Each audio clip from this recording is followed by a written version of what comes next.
You ask Tiger to solve. This deals with linear equations with one unknown. The final result is x equals 7. Let's solve it step by step. Group all constants on the right side of the equation. Add 4 to both sides. Simplify the arithmetic.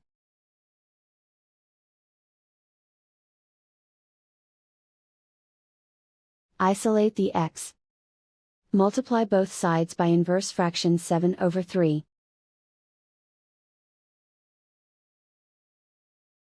Group like terms. Multiply the coefficients. Simplify the fraction.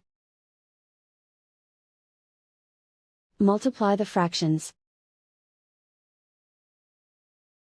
Simplify the arithmetic. And so the final result is x equals 7.